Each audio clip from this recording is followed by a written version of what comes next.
marché de Ouagbo, c'est l'ennui depuis quelque temps. Les femmes se plaignent de plus en plus. Elles sont revendeuses de bananes plantains depuis plus de 10 ans déjà pour les plus jeunes dans le métier.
Pour se ravitailler, il faut faire des kilomètres loin du centre-ville.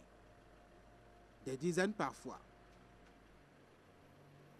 Pour en fait tomber sur l'un de ces producteurs réputé pour son engagement dans la production agricole.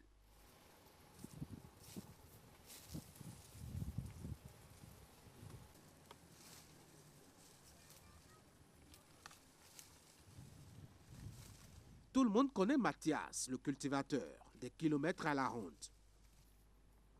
Il est dans son champ aujourd'hui, comme d'habitude, où nous le surprenons. Notre jinkule gege, takin, timate, kokwe, pastèque, papaye solo, bade, aïkoun, en tout cas, azin, jinkule gege nodo.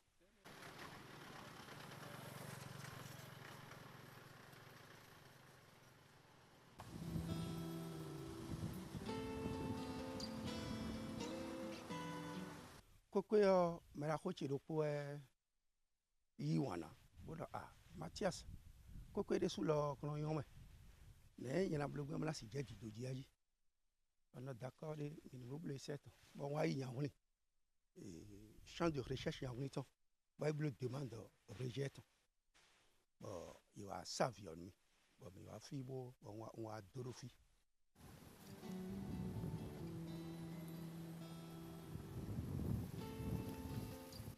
Et dans les bords, et beaucoup quand les bicuits de Bablo, 8 mois, et non, les rejetons, et des rejetons, ou la bleu 3 mois, des boudoirs, et non, Zimbi. Et non, bah, ça. Donc, bonne dame, les noirs, filles, et qu'on les y, à l'autre, on les voit ça, nous y gagne.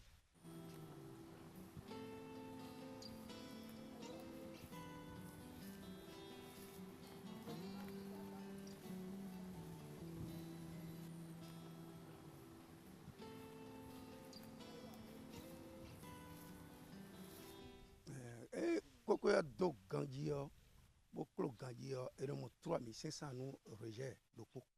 Voilà. Donc ega webi yo, et non 1500 1000 francs, voilà nous rejet. Pour se lancer, Mathias a eu besoin d'un gros capital et surtout d'une terre disponible. Son expérience de producteur de bananes plantains lui fait connaître certains secrets du bout des doigts. ni lo mina do koko eta do po bona o kan do kaka bo era nyo bi kui bo mina do mi do na sa e we bi mina prévoir 500 000 mo eta do po voilà zin labu wenu bona kun do bona do fianto me kaka bona be sakra ji la bodi do mina prévoir 2 millions mo eta do po.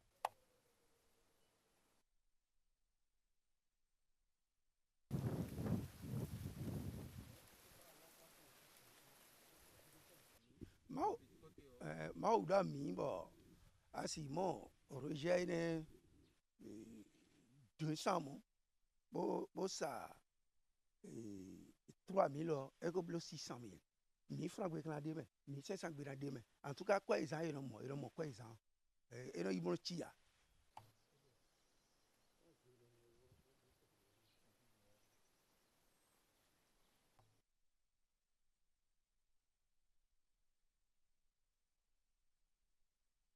when we mi de when to no branch da gbe ya àmọ́ wọn ado pin pon epodo gbecheto ya so me bo ton me si ketekete le bo ìwánu ene kwe le yo lẹ́yìn ìrìnàjò lè yí gbọ́n èdè dín ọ ìbí ọmọ àwùjọ ní jẹ́jí ẹ máa ìdábò náà mọ̀ pẹ́ ọ mẹ́gẹ̀gẹ̀ tí ń bọ̀ etí rẹ̀ ló gùdó dọ̀ ẹ lọ mọ̀ dáyìn àmọ́ ẹgbẹ́gbẹ́ ni ọyàn lẹ́dẹ̀ sùn mẹ́mẹ́ ikú jí lẹ́ ọba wẹ̀ dé ìmọ̀ràn pòlì gàlẹ́gò mẹ́. Mathias n'est plus le seul à croire en l'avenir de la terre. Au niveau communal, les dirigeants l'ont aussi bien compris, surtout pour ce qui est de la filière banane-plantain, devenue comme une marque déposée. Notre maire, Madame Bibiane Damazé, a créé le label banane-plantain que la commune porte. Et nous l'avons parlé avec nos investisseurs, les investisseurs de la commune, pour qu'ils sachent que c'est notre label, c'est pour nous.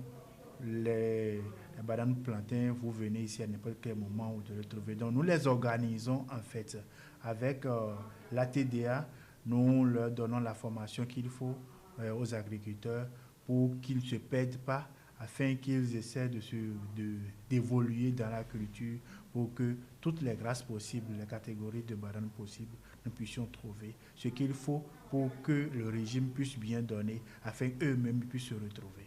L'usine pour la transformation de la banane, c'est à Tofo.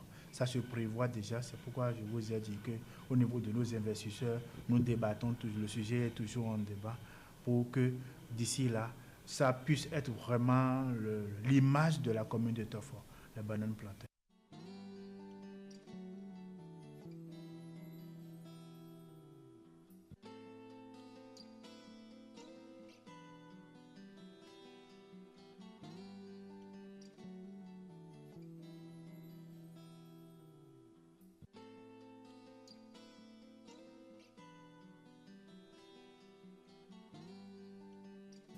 La banane, c'est notre première culture, à part les céréales et autres.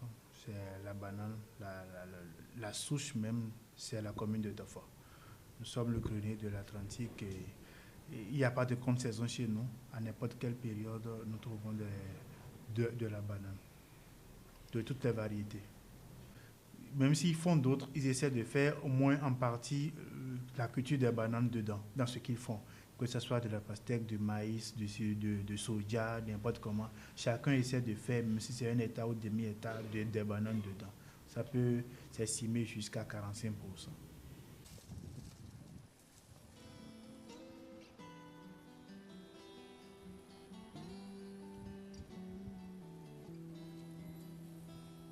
Ennemi do di ne si on debo e blo l'irrigation mi no do e gbo do le do po nu bo si da ko bo debo e no do si mo we bi nu ko eton kokwe do kwe àmọ́ mi na no te pon ji ma uton lo ji ra ja ama bi no ku po mo e ko ton le o e no ba hon po mo do ko do mo sun kwa yin donc si we problème kokwe ton ta je no te pon we si et si mo si nu yen bo egbe die do a era lo do Mathias e di ko di da lo mele mi anu ku e ni to bo ne mamu fourrage vrai et de Khofo.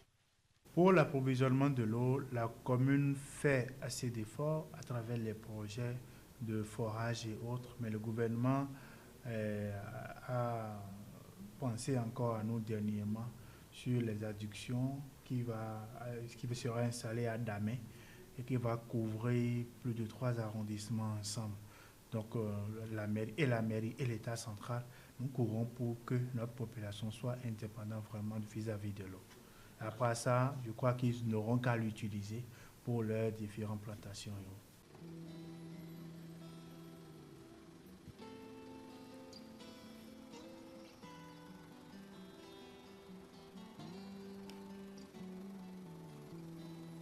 Asomé do fine o vinayi bodo nuye asomé ton àmọ́ e ma ko ma khosu zo a ni le ko bo wa gle kan bo wuli bonu gle e wuli bonu gle o gle do ay kun no dati ba lo tok gle o jen no le do tok fa kan fi àmọ́ ni lo e ma na politique wa be na do gle si ba do tok fo e bo na ka me do we che na ka ton e na mo ma fi Mathias àmọ́ mi je do politique me o